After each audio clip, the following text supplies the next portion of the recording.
আজ আমার রান্নাঘরে তৈরি করব আমার ক্ষেতের ওলকপি, আলু আর কাতলা মাছ দিয়ে ঝোল। শুকনো খোলায় কত জিরে ভেজে নেব।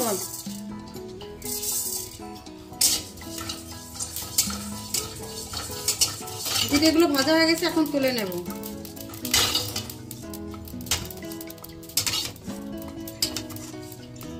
মাছগুলোকে আমি হলুদ লবণ মাখিয়ে নেব।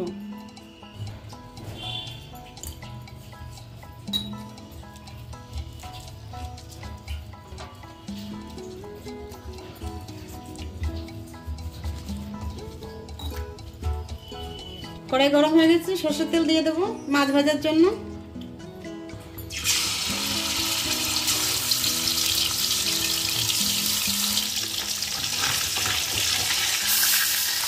মাছগুলো একটা ভাজা হয়ে গেছে, এখন উল্টে দেবো। মাছগুলো ভাজা হয়ে গেছে, এখন তুলে নেব।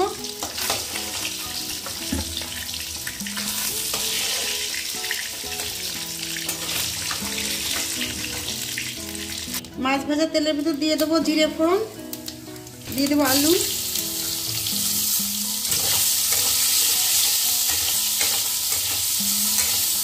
আলুগুলো একটু ভাজা হয়েছে, এখন দিয়ে দেবো ওলকপি।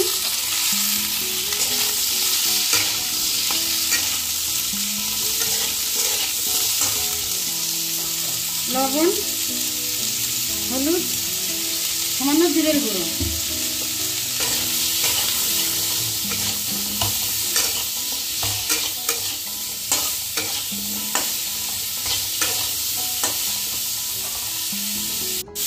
দিয়ে দেবো কাঁচা লঙ্কা। রান্নাটা আমি কাঁচা লঙ্কায় করবো। সবজিগুলো ভাজা হয়ে গেছে, এখন দিয়ে দেবো জল।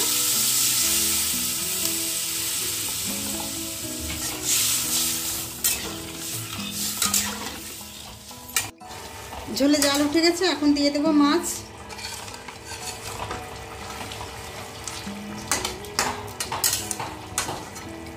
তরকারিটা আমি কিছু সময়ের জন্য ঢেকে দেবো। ওলকপি কাতলা মাছ দিয়ে পাতলা ঝোল আমার হয়ে গেছে, এখন আমি নামিয়ে দেবো। নামানোর আগে আমি যে গুঁড়ো মশলাটা করে রেখেছিলাম জিরের গুঁড়ো, আমি সেটা দিয়ে দিচ্ছি। দিয়ে দেবো ধনেপাতা।